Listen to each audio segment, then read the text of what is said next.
और बच्चों अभी हम क्लास 8 साइंस चैप्टर 8 जो चैप्टर का नाम है आपका nature of matter, element, compound and mixture पढ़ रहे हैं। इससे पिछले वाले पार्ट में हमने यहाँ तक सारा कवर कर लिया था। अभी हम आगे देखेंगे कि व्हाट आर प्योर सब्सटेंसेस, है ना।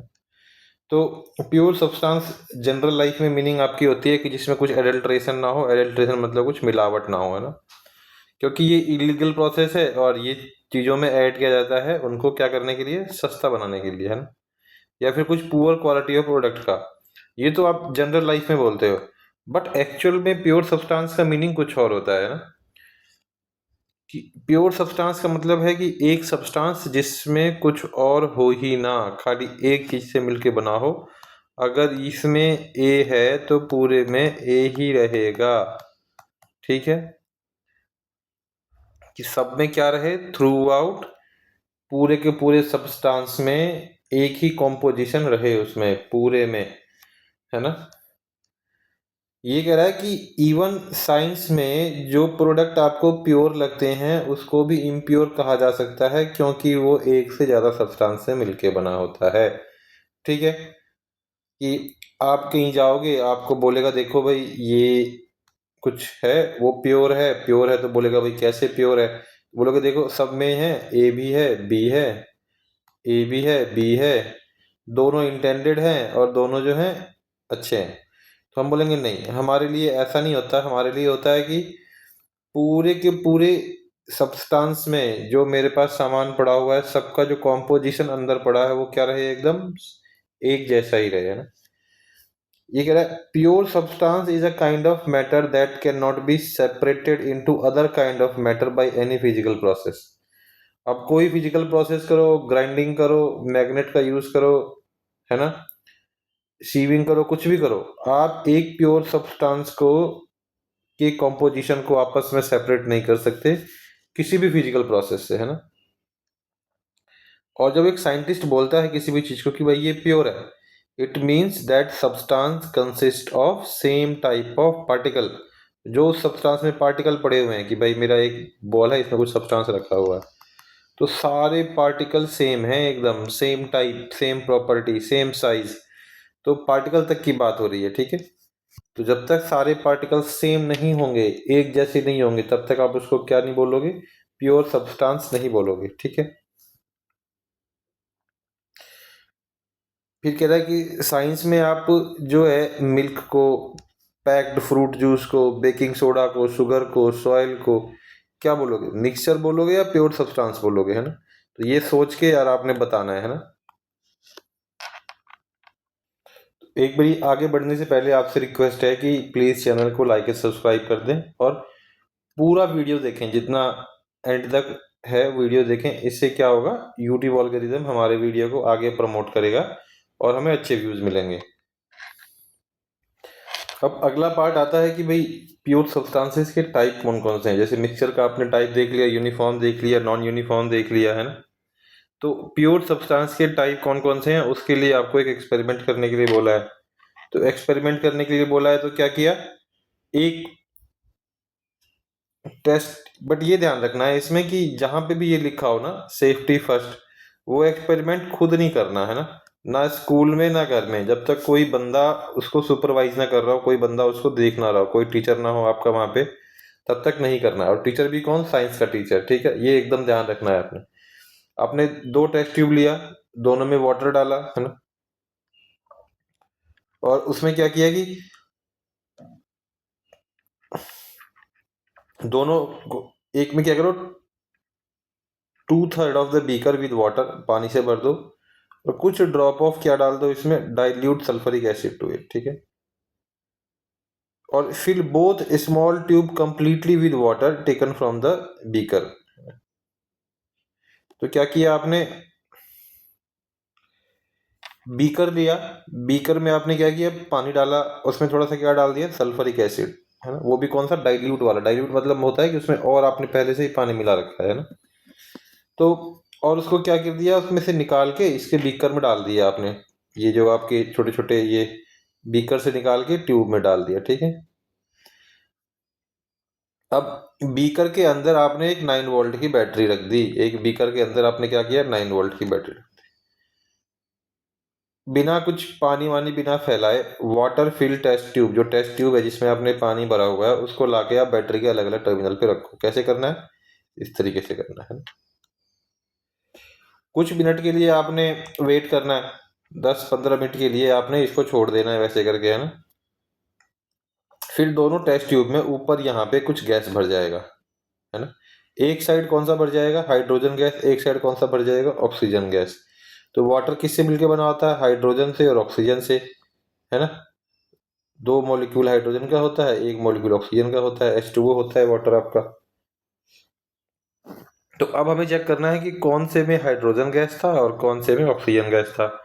हाइड्रोजन गैस जो है वो आपको पॉप साउंड देगा, ऑक्सीजन जो है वो कंबशन को थोड़ा सा फ्लेम बढ़ाएगा। अब क्या कह रहा है कि आपने लिया एक कैंडल लेके आए, तो जिसमें हाइड्रोजन होगा, है ना, तो जिसमें हाइड्रोजन होगा वो केस ए में क्या देखोगे, ये बुझ जाएगा आपका पॉप साउंड के साथ। और जिसमें ऑक्सीजन होगा उसमें क्या होगा, कैंडल की फ्लेम्स और बढ़ जाएंगी, क्योंकि इसमें क्या होगा, ऑक्सीजन होगा। ठीक है। तो यहाँ से हमने चेक क्या किया, चेक ये किया कि जो वाटर है, वाटर फर्दर मिलके बना हुआ है किससे, हाइड्रोजन और ऑक्सीजन से। और ये चीज हमने प्रूव कर लिया कि हाइड्रोजन भी है उसमें और ऑक्सीजन भी है उसमें। ठीक है। तो इस प्रोसेस से हमने क्या समझा कि अगर हम वाटर को इलेक्ट्रोलाइज करते हैं, है ना, फर्दर कुछ केमिकल रिएक्शन करवाते हैं इसमें, तो वाटर ब्रेक डाउन हो जाएगा हाइड्रोजन और ऑक्सीजन में। ऐसे मतलब अभी के लिए ठीक है, फ्यूचर में आप ऐसे नहीं लिख सकते, यहाँ पे आपको लिखना पड़ेगा कि आपने क्या किया, है ना। तो वाटर आपका ब्रेक डाउन हो गया किसमें, हाइड्रोजन और ऑक्सीजन में। ठीक है। अब जो फाइनल ये चैप्टर आपको सिखाना चाहता था, वो क्या सिखाना चाहता था, एलिमेंट के बारे में, कि आप समझो एलिमेंट होता क्या है ना। कि वाटर को मैंने पकड़ा, और वाटर को तो मैं प्योर ही बोलता रहता हूं अभी, बट वाटर भी प्योर नहीं है। वाटर भी दो चीजों से मिलके बना हुआ है, एक हाइड्रोजन से और ऑक्सीजन से। तो ये जो बेसिक बिल्डिंग ब्लॉक आपने समझा, इसको क्या बोलते हैं, एलिमेंट। क्या बोलते हैं, एलिमेंट। अब डायरेक्टली बिना किसी स्ट्रॉन्ग केमिकल प्रोसेस के हाइड्रोजन और ऑक्सीजन को फर्दर ब्रेक डाउन नहीं कर सकते। तो ये क्या है, एलिमेंट। किसका एलिमेंट है, वाटर का एलिमेंट। ठीक है। तो ये जो सब्सटेंस है इसको हम क्या बोलते हैं, एलिमेंट, है ना। हर एलिमेंट में जितने भी पार्टिकल पड़े होंगे वो सारे कैसे होंगे, एकदम आइडेंटिकल, और उसको क्या बोलेंगे, एटम्स। कि एलिमेंट ए का एटम एक जैसा होगा, एक प्रॉपर्टी देगा। एलिमेंट बी का एटम एक जैसा होगा, एक प्रॉपर्टी देगा। ठीक है। तो हमने क्या देखा, पहले एलिमेंट समझा, और एलिमेंट के बाद हमने क्या समझा, एटम, है ना। कि हर एलिमेंट का जो एटम होगा वो कैसा होगा, यूनिक होगा, और थ्रू आउट उसमें एक जैसा होगा, है ना। और ये यूनिक होते हैं, इनके जैसा और किसी एलिमेंट का एटम नहीं होगा, है ना। हर एलिमेंट का एटम अपना क्या होता है, यूनिक। एलिमेंट हमारे सब्सटेंस है जिसको आप आगे ब्रेक डाउन नहीं कर सकते सिंपल सब्सटेंस में, है ना। कि भाई जब तक आप न्यूक्लियर रिएक्शन में नहीं जाते, जब तक इन चीजों में नहीं जाते, जब तक आप एलिमेंट को फर्दर ब्रेक डाउन नहीं कर सकते। ठीक है। ये पूरे यूनिवर्स का बिल्डिंग ब्लॉक है, ये ना आपका हमारा, ये किसी चीज का नहीं, पूरे यूनिवर्स का बिल्डिंग ब्लॉक है ये, है ना। और एग्जाम्पल कौन कौन से एलिमेंट के आपके, गोल्ड हो गया, सिल्वर हो गया, सल्फर हो गया, कार्बन हो गया, ऑक्सीजन हो गया, हाइड्रोजन हो गया, नाइट्रोजन हो गया, ये सारे किसके एग्जाम्पल है, एलिमेंट के। ठीक है। और उसके बाद ठीक है, ये वाली बात सही है, ये अब जाके बड़े क्लास में पढ़ोगे कि भाई एटम भी जो है ना अकेले एग्जिस्ट नहीं करते। एटम जो एग्जिस्ट करते हैं मोस्टली केसेस में, या तो आपस के दो एटम कंबाइन कर जाएंगे, जैसे नाइट्रोजन है, ऑक्सीजन है, हाइड्रोजन है ना। या फिर किसी और के साथ कंबाइन करके रखेंगे, जैसे मान के चलो पानी है ना। जैसे आपका आयरन ऑक्साइड है। तो अकेले नहीं बैठे रहेंगे, ये किसी न किसी के साथ कंबाइन करके फिर इनका एक ऐसा स्टेट बनेगा जिसमें ये स्टेबल रहेंगे, है ना। और ये जो है इसको क्या बोलोगे आप, मॉलिक्यूल। ये एक मॉलिक्यूल है, ये एक मॉलिक्यूल है, ये एक मॉलिक्यूल है, ये एक मॉलिक्यूल है, ये एक मॉलिक्यूल है ना।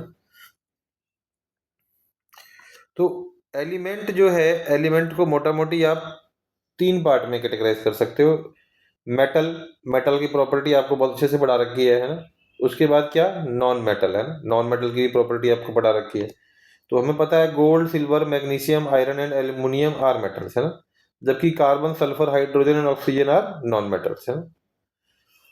और कुछ ऐसे एलिमेंट भी हैं जो कुछ बीच की प्रॉपर्टी दिखाएंगे, कुछ मेटल की भी प्रॉपर्टी होगी उसमें, कुछ नॉन मेटल के भी होगी, उसको क्या बोलोगे आप, मेटलॉइड्स। क्या बोलोगे, मेटलॉइड्स, ठीक है। अभी तक अगर कोई पूछे तो टोटल 118 एलिमेंट तो एग्जिस्ट करते हैं। ये हमारे अर्थ की बात नहीं हो रही, ये यूनिवर्स जितना हमने एक्सप्लोर किया है उसके हिसाब से टोटल 118 एलिमेंट अभी तक पाए गए हैं। और मोस्टली जो है वो किस में पाए जाते हैं, सॉलिड स्टेट में है ना। बहुत सारे ऐसे एलिमेंट भी हैं, कितने, 11 है ना। 11 एलिमेंट ऐसे हैं जो रूम टेम्परेचर पे, मतलब कोई हीट नहीं करना, कोई कुछ नहीं करना, उसी पे वो किस में करेंगे, गैसियस फॉर्म में, जैसे ऑक्सीजन हो गया, हीलियम हो गया, नाइट्रोजन हो गया, है ना। दो, खाली दो एलिमेंट ऐसे हैं जो रूम टेम्परेचर पे लिक्विड है। कौन कौन से हैं, एक मरकरी है ना, और एक ब्रोमीन है। मरकरी को किस में रखते हो आप, मेटल की कैटेगरी में, और ब्रोमीन को किस में रखते हो, नॉन मेटल की कैटेगरी में, ठीक है। और गैलियम और सीजियम है, ये सॉलिड एलिमेंट है, बट ये लिक्विड बन जाते हैं बहुत ही कम टेम्परेचर, यानी कि 30 डिग्री सेल्सियस पे, है ना। थोड़ा सा भी टेम्परेचर गर्म हुआ तो गैलियम और सीजियम क्या बन जाएंगे, आपके लिक्विड बन जाएंगे, ठीक है। ये वाला प्लीज एक बार आप पूरा इसको अच्छे से रट लेना है, इतने पार्ट को, कि 118 एलिमेंट है, 118 में से जो 11 है वो गैसेस स्टेट में है, तो लिक्विड रहेंगे रूम टेम्परेचर पे, और दो जो है गैलियम और सीजियम रूम टेम्परेचर थोड़ा सा ऊपर जाते ही, रूम टेम्परेचर कितना होता है आपका, 25 डिग्री सेल्सियस है ना। ये क्या बोलते हैं, जब भी आप पढ़ोगे रूम टेम्परेचर, तो भाई रूम टेम्परेचर होता क्या है, अगर मान के चलो रूम में एसी नहीं लगी हुई और आप राजस्थान में बैठे हो तो रूम टेम्परेचर 50 होगा। तो रूम टेम्परेचर जहां भी लिखा होता है वहां पे लिखा होता है 25 डिग्री सेल्सियस, ठीक है।